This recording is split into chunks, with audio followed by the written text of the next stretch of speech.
നമസ്കാരം. പ്രാദേശിക വാർത്തകൾ വായിക്കുന്നത് ബിന്ദു വിനോദ്.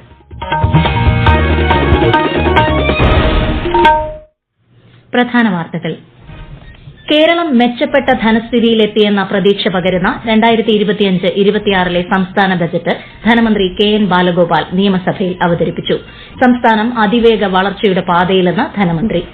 വയനാട് പുനരധിവാസത്തിന് 750 കോടി രൂപ വകയിരുത്തി ജീവനക്കാർക്കും പെൻഷൻകാർക്കും ഒരു ഗഡു ക്ഷാമബത്ത. ശമ്പള പരിഷ്കരണ കുടിശ്ശികയും അനുവദിക്കും.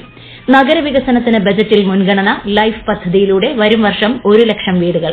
കൊല്ലത്തും കൊട്ടാരക്കരയിലും പുതിയ IT പാർക്കുകൾ. കിഫ്ബിയെ വരുമാനമുള്ള സ്ഥാപനമാക്കി മാറ്റുമെന്നും ധനമന്ത്രി.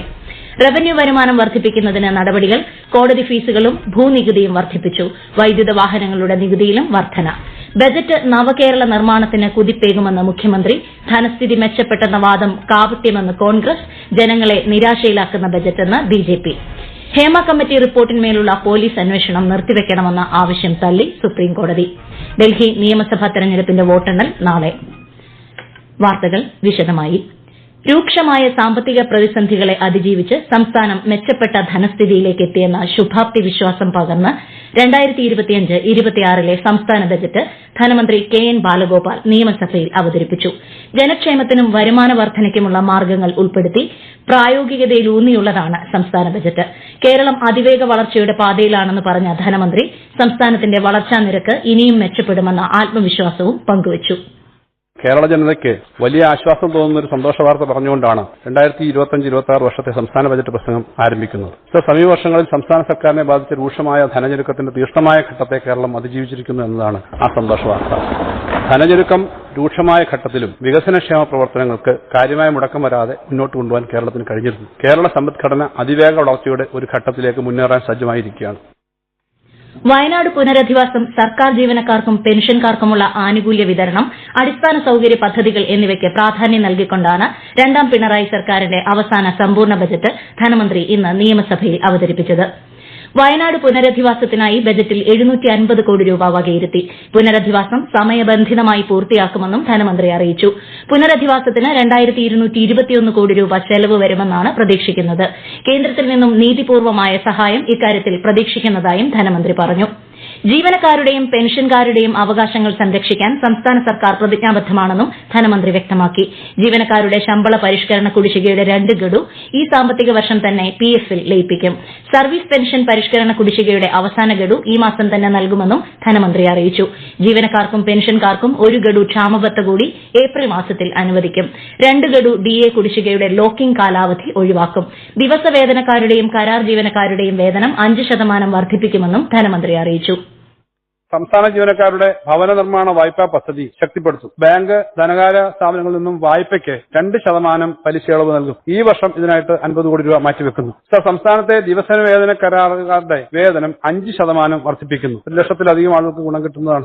സംസ്ഥാന സർക്കാർ ജീവനക്കാർക്കും പെൻഷൻകാർക്കും 1 ഗഡു ക്ഷാമാശ്വാസം 2025 ഏപ്രിൽ മാസം നൽകും. കേന്ദ്ര സർക്കാരിന്റെ UPS മാതൃകയും ഇതര സംസ്ഥാനങ്ങളുടെ മാതൃകകളും പരിശോധിച്ച് സംസ്ഥാന സർക്കാർ ജീവനക്കാർക്കായി അഷ്വേർഡ് പെൻഷൻ പദ്ധതി നടപ്പാക്കുമെന്നും ധനമന്ത്രി ഉറപ്പു നൽകി. സംസ്ഥാനം അതിവേഗം നഗരവൽക്കരിക്കപ്പെടുന്ന സാഹചര്യം പരിഗണിച്ച് പശ്ചാത്തല വികസനത്തിന് സർക്കാർ വളരെയേറെ പ്രാധാന്യം നൽകുമെന്നും ധനമന്ത്രി വ്യക്തമാക്കി. തിരുവനന്തപുരം മെട്രോയുടെ പ്രാരംഭ നടപടികൾ ഈ വർഷം തന്നെ ആരംഭിക്കും. കൊച്ചി മെട്രോയുടെ വികസനം ഉറപ്പുവരുത്തുന്നതിനൊപ്പം കോഴിക്കോട് മെട്രോയും യാഥാർത്ഥ്യമാക്കും. കൊച്ചിയും കോഴിക്കോടും തിരുവനന്തപുരവും കേന്ദ്രീകരിച്ച് നഗരവികസനത്തിനായി മെട്രോപൊളിറ്റൻ കമ്മിറ്റികൾ രൂപീകരിക്കും. വിഴിഞ്ഞം പദ്ധതിയുടെ 2, 3, 4 ഘട്ടങ്ങൾ 2028 ഡിസംബറോടെ പൂർത്തിയാക്കും. തെക്കൻ കേരളത്തിൽ പുതിയ കപ്പൽ നിർമ്മാണശാല ആരംഭിക്കുന്നതിന് കേന്ദ്ര സഹായം തേടും. പൊതുമരാമത്ത്, റോഡുകൾ, പാലങ്ങൾ എന്നിവയ്ക്കായി 3061 കോടി രൂപയും ബജറ്റിൽ വകയിരുത്തി. വിഴിഞ്ഞം, കൊല്ലം, പുനലൂർ ത്രികോണ വികസന പദ്ധതിക്കായി 1000 കോടി രൂപയും നീക്കിവച്ചു. സംസ്ഥാനത്ത് 6 വരി ദേശീയപാതയുടെ നിർമ്മാണം ഈ വർഷം പൂർത്തിയാക്കും. സംസ്ഥാന പാതകളുടെ പ്രവൃത്തികൾ ദ്രുതഗതിയിൽ പൂർത്തിയാക്കുമെന്നും തീരദേശ പാതയുടെയും മലയോര പാതയുടെയും നിർമ്മാണ പുരോഗതി തുടർച്ചയായി വിലയിരുത്തുമെന്നും ധനമന്ത്രി അറിയിച്ചു. IT മേഖലയ്ക്ക് വളരെയേറെ പ്രാധാന്യമാണ് ബജറ്റിൽ നൽകിയിരിക്കുന്നത്. കൊല്ലത്തും കൊട്ടാരക്കരയിലും പുതിയതായി IT പാർക്കുകൾ ആരംഭിക്കുമെന്ന് ധനമന്ത്രി പറഞ്ഞു. കണ്ണൂർ IT പാർക്കിന് സംസ്ഥാന സർക്കാർ ഇതിനകം തന്നെ ഭരണാനുമതി നൽകിക്കഴിഞ്ഞു. സംസ്ഥാനത്ത് പുതിയ IT നയം അന്തിമഘട്ടത്തിലാണെന്നും ധനമന്ത്രി വ്യക്തമാക്കി. 517 കോടി രൂപയാണ് IT മേഖലയ്ക്കായി ബജറ്റിൽ നീക്കിവച്ചത്. തനത് നികുതി വർധനയുടെ ഫലമായാണ് കേരളത്തിന്റെ ധനസ്ഥിതി മെച്ചപ്പെട്ടതെന്നും ധനമന്ത്രി പറഞ്ഞു. ധനക്കമ്മി, 2.9%, റവന്യൂ കമ്മി 1.58%, കുറയ്ക്കാൻ സാധിച്ചു. പൊതുകടം കുറയ്ക്കാനും തനത് വരുമാനം വർദ്ധിപ്പിക്കാനും സർക്കാരിന് സാധിച്ചു. സംസ്ഥാനത്തിന്റെ ധനഞെരുക്കത്തിന് കാരണം കേന്ദ്ര സർക്കാരിന്റെ ഭാഗത്തു നിന്നുണ്ടായ അവഗണനയാണെന്നും ശ്രീ കെ.എൻ. ബാലഗോപാൽ പറഞ്ഞു. 1,52,351 കോടി രൂപയുടെ റവന്യൂ വരുമാനവും 1,79,476 കോടിയുടെ ചെലവുമാണ് സംസ്ഥാനത്ത് അടുത്ത സാമ്പത്തിക വർഷത്തിൽ കണക്കാക്കുന്നത്. സംസ്ഥാനത്തിന്റെ റവന്യൂ വരുമാനം വർദ്ധിപ്പിക്കുന്നതിന് നിരവധി പ്രഖ്യാപനങ്ങളും ബജറ്റിലുണ്ട്. 2 പതിറ്റാണ്ടുകൾക്ക് ശേഷം കോടതി ഫീസുകൾ വർദ്ധിപ്പിച്ചതും ഭൂനികുതിയിലെ പരിഷ്കരണവും ഇതിൽ ഉൾപ്പെടുന്നു. വിശദാംശങ്ങളിലേക്ക്. ഭൂനികുതി സ്ലാബുകളിലെ നിരക്കുകൾ 50% വർദ്ധിപ്പിച്ചതായി ധനമന്ത്രി പറഞ്ഞു. 100 കോടിയുടെ അധിക വരുമാനമാണ് ഇതിലൂടെ പ്രതീക്ഷിക്കുന്നത്. സർക്കാർ ഭൂമിയുടെ പാട്ടത്തുകയും വർദ്ധിപ്പിച്ചിട്ടുണ്ട്.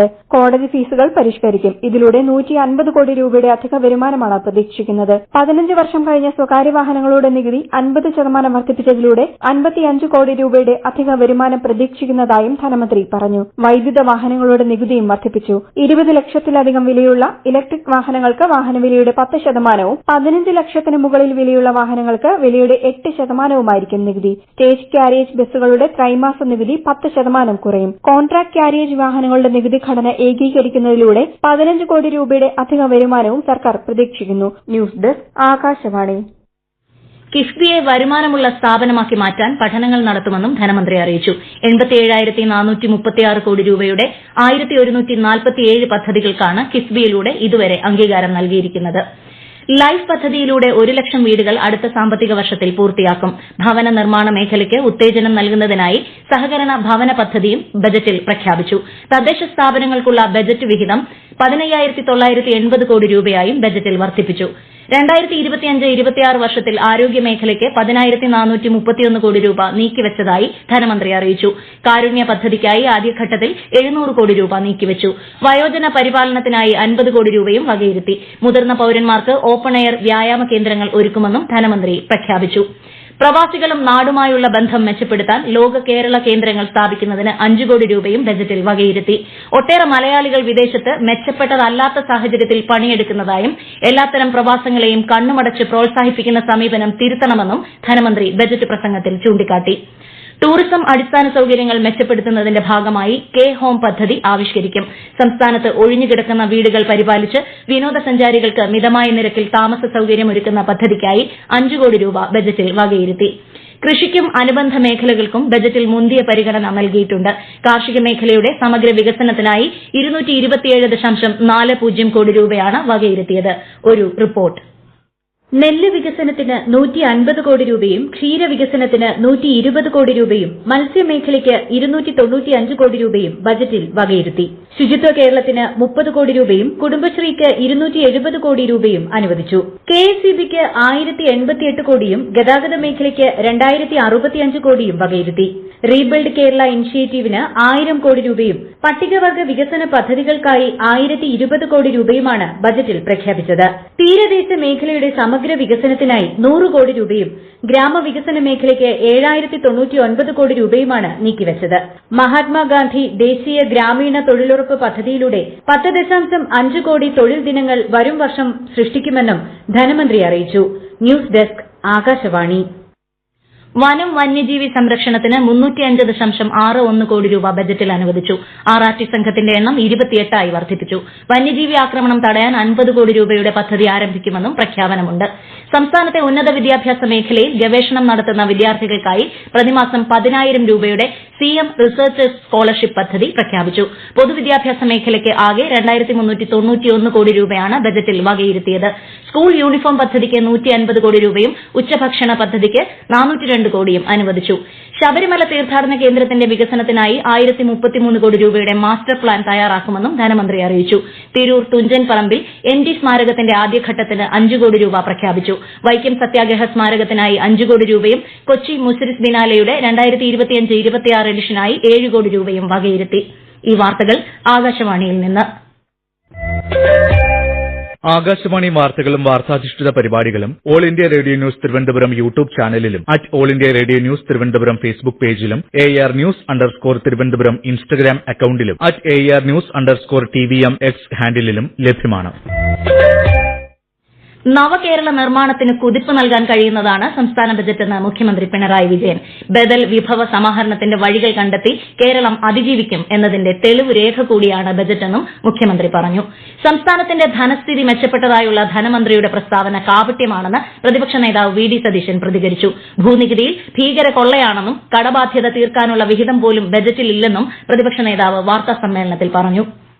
സംസ്ഥാനത്തിന്റെ സാമ്പത്തിക അവസ്ഥയെക്കുറിച്ച് ധനസ്ഥിതിയെക്കുറിച്ചുള്ള യാതൊരുവിധ പരിഗണനയും ഇല്ലാതെ പൊള്ളയായ വാക്കുകൾ കൊണ്ടുള്ള ഒരു നിർമ്മിതിയാണ് ഈ ബജറ്റ്. ബജറ്റിന്റെ ആദ്യത്തെ വാചകങ്ങൾ തന്നെ കാപട്യമല്ലേ. കിഫ്ബി എന്നുള്ളൊരു വെള്ളാനെ വേറെ പോറ്റുമാണ് സർക്കാർ. കിഫ്ബി ബാധ്യതയാകും എന്നുള്ള പ്രതിപക്ഷത്തിന്റെ ആരോപണങ്ങൾക്ക് അടിവരയിടുന്ന പരിസമാപ്തിയാണ് അതിനുണ്ടായിരിക്കുന്നത്, ആ സ്ഥാപനത്തിനുണ്ടായിരിക്കുന്നത്.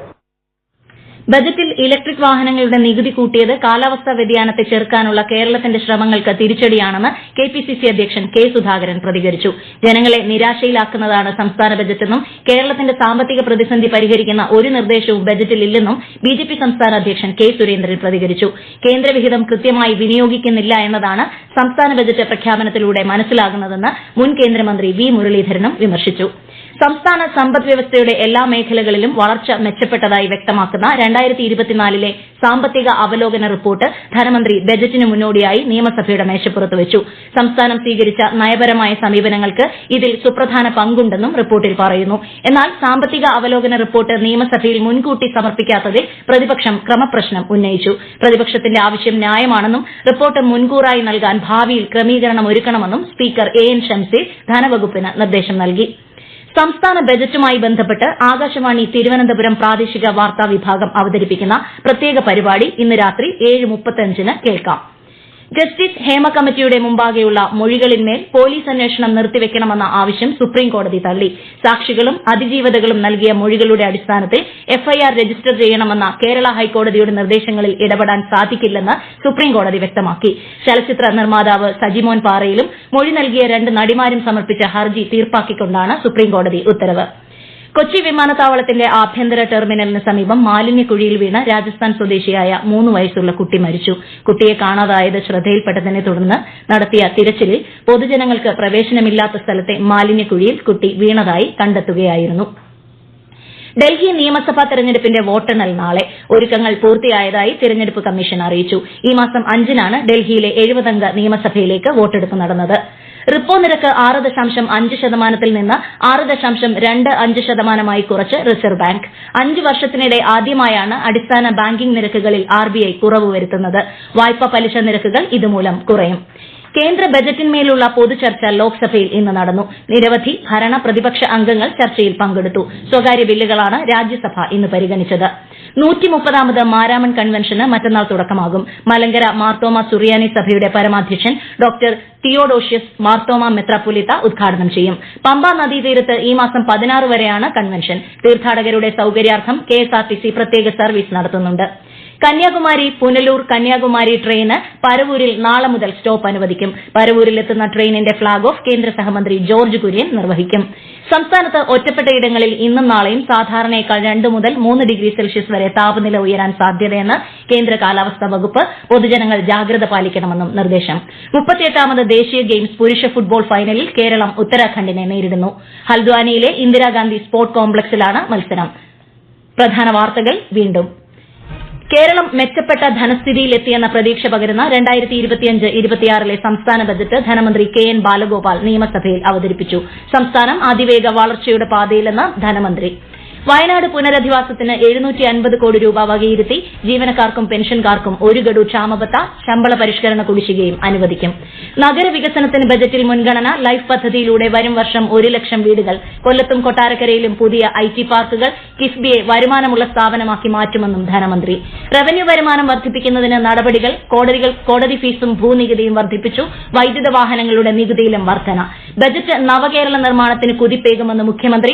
ധനസ്ഥിതി മെച്ചപ്പെട്ടെന്ന വാദം കാപട്യമെന്ന് കോൺഗ്രസ്. ജനങ്ങളെ നിരാശയിലാക്കുന്ന ബജറ്റെന്ന് BJP.